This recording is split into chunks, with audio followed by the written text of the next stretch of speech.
Hello everybody, welcome to the video. Today I'm making a comprehensive how to start journaling beginner's guide. So if you are new to journaling, this video is for you, and I know some of my longtime subscribers are also going to watch this video. So if you have any advice for the newbies, please feel free to share in the description box. I would really appreciate you guys' help. I know you are amazing journalists yourselves, and I know you have great wisdom to share, so please feel free to comment. Also, if you are not already following me on Instagram, the handle is The Journal Joy. I post photos from my trips when I journal, so if that's something that interests you, check it out over on Instagram. If you like this video, please give it a thumbs up, and if you want to see lots more notebook videos, subscribe to my channel. All right, let's get into it. So today I'm going to talk about the three main things when it comes to starting a journal routine. First of all, what do you journal about? And second of all, pick the right journal for you. So I have a few lined up that I'm going to show you in a little bit. And then thirdly, create a journaling habit so that it becomes something that becomes part of your life and then you integrate into your daily routine. All right, so what do you actually journal about? I have had several requests for this video, that's why I'm making it. People are overwhelmed with where to start, what to do. Well, first of all, the most important question is just sit down, maybe with even piece of paper and a pen, and write down, why do you want to journal? Like, what do you actually want to get out of it? What draws you to it? Why are you curious about it? Just get clear on it. Is it just you like the act of writing? Does it put you more in the moment? Is it a creative thing for you? For me personally, it really helps me with mindfulness. Like, I write down what's going on in my life, and then I can see how I actually feel about things and detach myself a little bit from my own emotions, so it gives me more clarity about what's actually going on, what I believe about certain circumstances, and just to create a more mindful life and just be more aware of what's actually going on with inside of me. So it's a great tool for self-reflection. Or if you feel anxious about things, you can also write them down, and then you can dissect them, you can look for solutions. You can all do all this on the page. I also love to journal about beautiful moments when I go on trips and like I sit on the beach, and I just love describing the moment as the sun hits the water and just all the emotions it evokes in me, and just try to put that in writing. That's something I also love to do. Do you want to write about like gratitude? Do you want to use a journal as a tool to organize your life? That's also a possibility.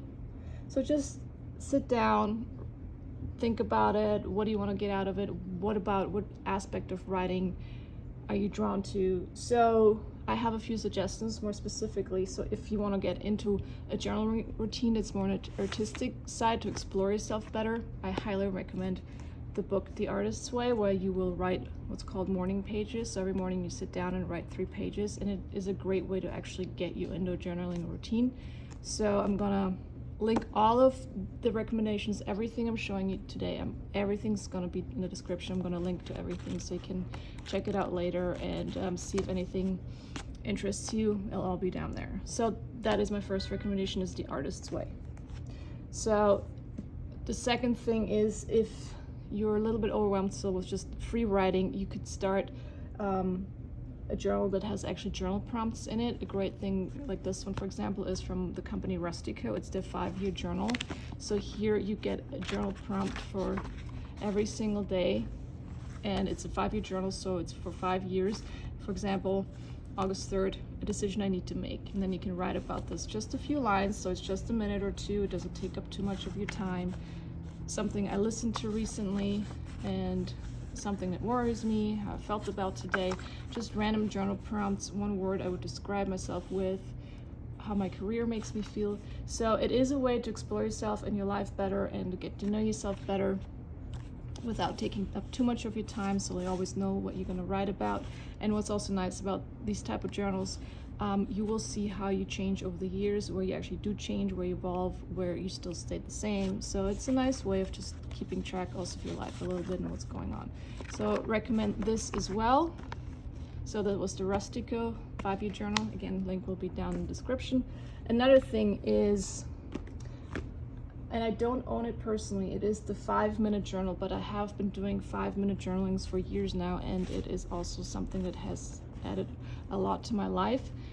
So I wrote down the journal prompts in the 5-minute journal, but I will link the actual journal that has all these questions for every single day down in the description, so you can check it out as well.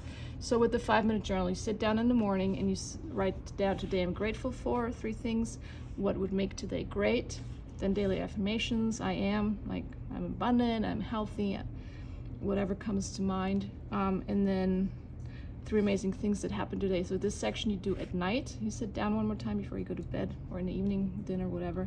3 amazing things that happened today, and then how could I have made today even better. So it is also a quick way to get into a journaling routine.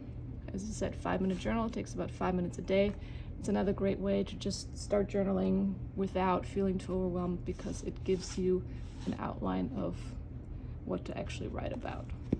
Let's see what else I have here. And if you want to use, by the way, if you're interested in this notebook, I talk about notebooks later. This is the Lestelian notebook. Again, link will be down below. If you want to use journaling as a way to organize your life, you can start bullet journaling. So with bullet journaling, you write down every day your appointments, your to-dos, also notes from the day, like something that occurred, or you can do a little journaling prompt. It's a free form of still journaling without a planner, but it is pretty close to having a planner. Essentially, you create your own planner. I personally do not bullet journal, but I will link it down below, and you can also just look on YouTube. It's called bullet journaling guide, and there's great videos on how to actually start bullet journaling. So that's another thing that I would highly recommend. And then the other thing is with what to journal about. Some people like to create art, and then to drawings, to actual artwork, mixed media use. You can use watercolors and just get more creative, or they make scrap journals where you actually like cut out pieces of like magazines and papers and textures, and you just glue it in a journal. And it's another way to make art. Just look up scrapbooking. You can also find great videos on that if you want to get more on the artistic creative side and visual creativity versus just plain writing. And what also is with writing, you can also get into the technical side of writing, the actual penmanship. For example, using a fountain pen and really working on your handwriting, and do that side of journaling where you get into penmanship. So I am not a great fountain pen user. I use it every once in a while. I have here the Pilot Metropolitan, which I'll talk about again later. There is great, again, YouTube channels on penmanship and fountain pens. Just look up, how to use a fountain pen and all these things, and if you can definitely get into that as well, and then just actually work on the technical side of your writing and your penmanship skills. And it's also something a lot of people really enjoy. So, but me, I'm just plain journaling, doing mindfulness work in my journal and just describing my trips and stuff like that. So, but just another suggestion for you. So these are my main suggestions for what to journal about.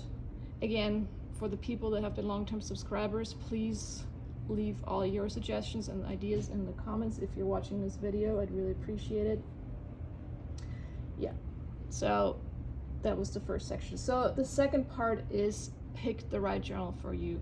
And I'm just gonna say it like really plainly, the best journal for you is the one that you actually use. So let's figure out what goes into that. Again, I have different journals here and options and suggestions. All right, let's get into it. First of all, the size. Do you need your journal to go with you everywhere you go? If you need something really small and portable, you could, for example, use the Moleskine Pocket notebook. Moleskine's classic journal brand. It's really famous. Tons of people use Moleskine. The paper quality is not that great, but if you just use a ballpoint pen, you will have no issues with a Moleskine Pocket notebook. And the standard size, medium, this is an A5 size, so this is about the standard size. You see the size of my hand, and then with a pen. Most people use medium size notebooks in my experience. So it's still portable, but it gives you more, a little bit more writing surface here.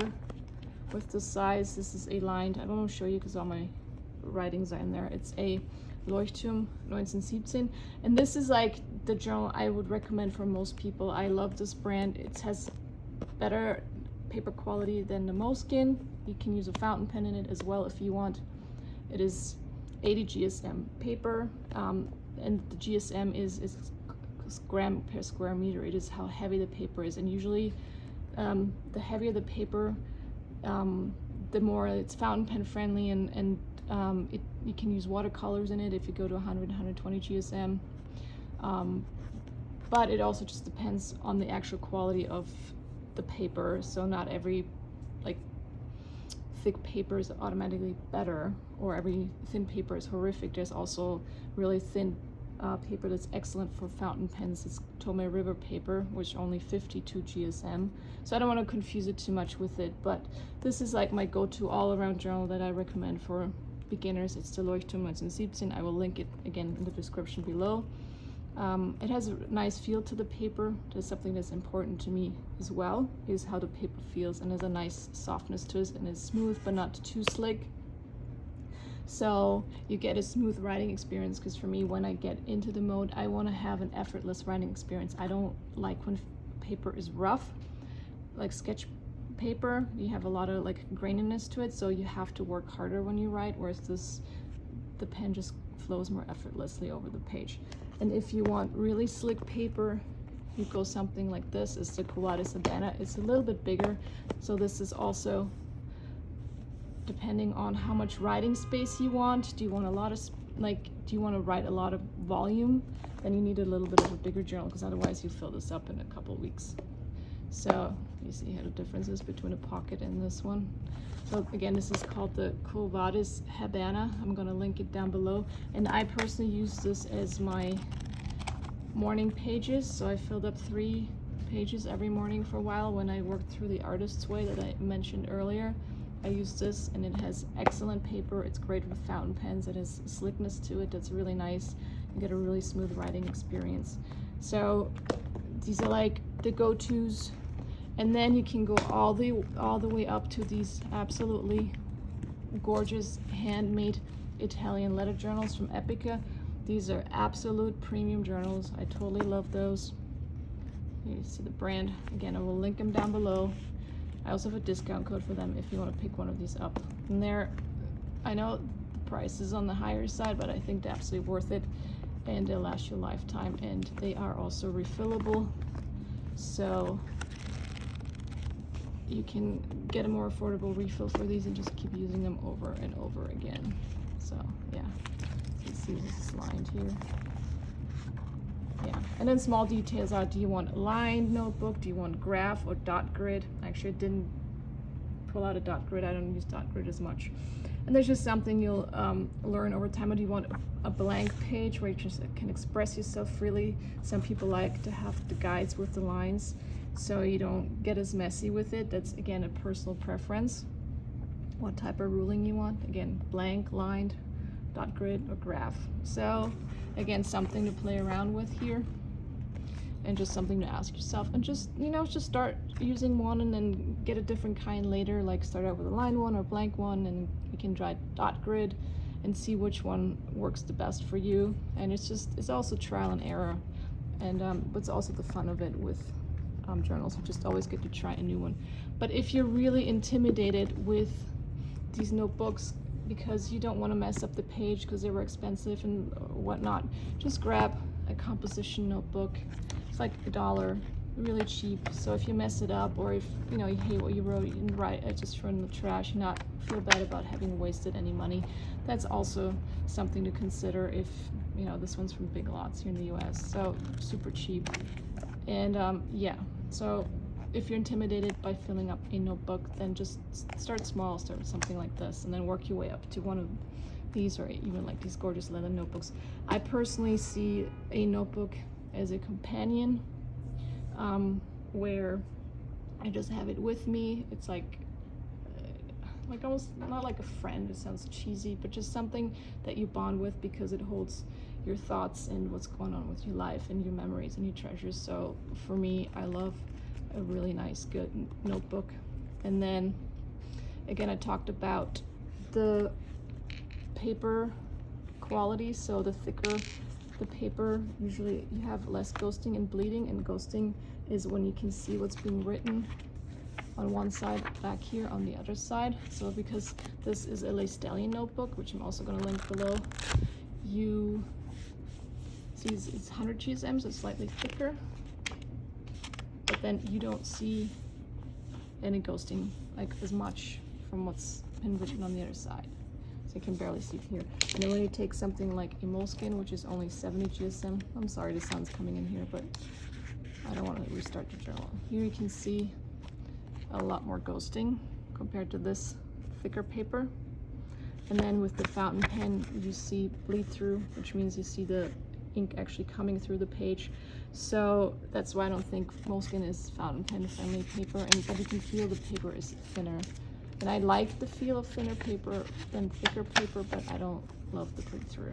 So, and then, so if you get into using a fountain pen, you have to be more mindful of what kind of paper you use to get a better writing experience. And I have tons and tons of videos and reviews of all kinds of different notebooks on my channel, so feel free to check this out.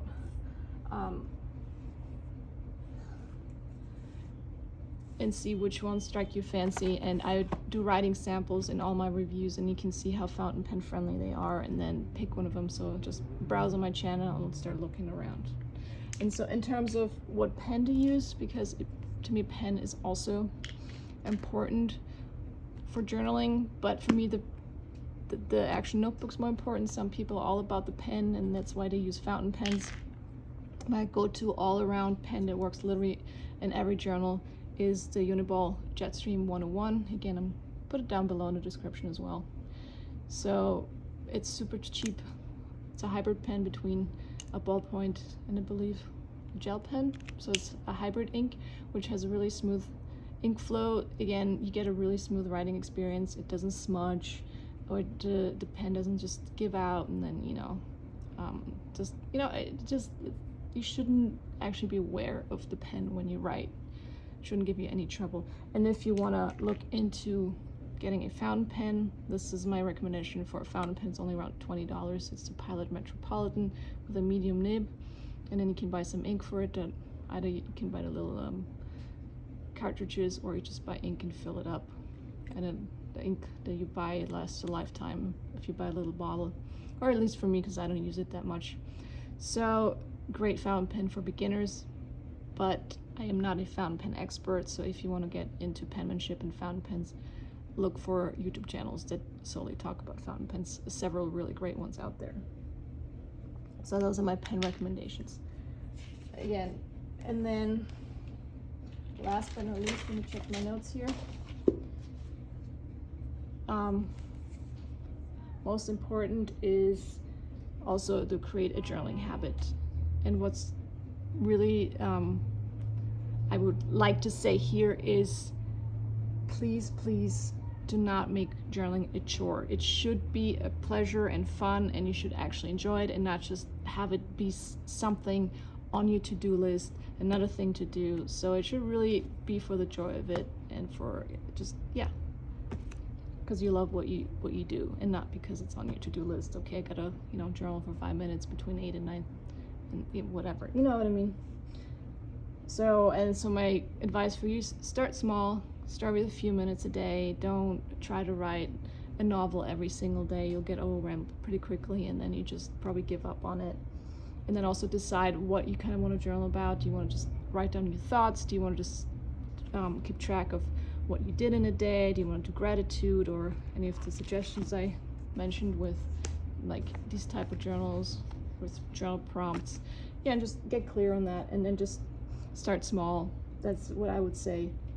And also have your journal where you can see it, so you always are reminded of actually using it. For example, if you want to write first thing in the morning or last thing at night before you go to bed, have it next to your bed on your nightstand, where it's visible and easily accessible with a pen, of course. So just grab it and start writing. And also, if you want to write during the day, carry it with you. If you're on the go a lot, get a smaller one and put it in your bag or purse, backpack, and just have it on you so you can just, you know, pull it out when you feel like writing, or just jot down some notes about what's going on or what you want to remember later. And then the other thing is try to combine it with an already existing habit. For example, I have my coffee in the afternoon between 3 and 4, and then when I have my coffee, I do some writing. For example, I could do it, get up in the morning, you brush your teeth. You can even write in the bathroom for 2 minutes while you brush your teeth, or right after you brush your teeth.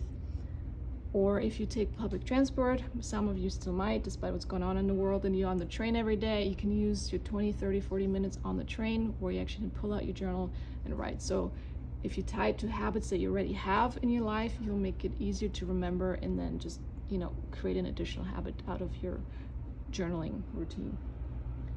Or, you know, while you like wait for your kids, pick them up from soccer practice, or actually waiting for a bus or a train, just, you know, just tied to something that you already do in your life. All right, so these are my recommendations for how to start journaling. If you have any questions, please leave me a comment below. I'll be happy to answer them. As I said, if you want to check out more notebook videos, there's tons on my channel. Feel free to subscribe to my channel. If you enjoyed this video and have found it helpful, please give it a thumbs up. And thank you so much for watching.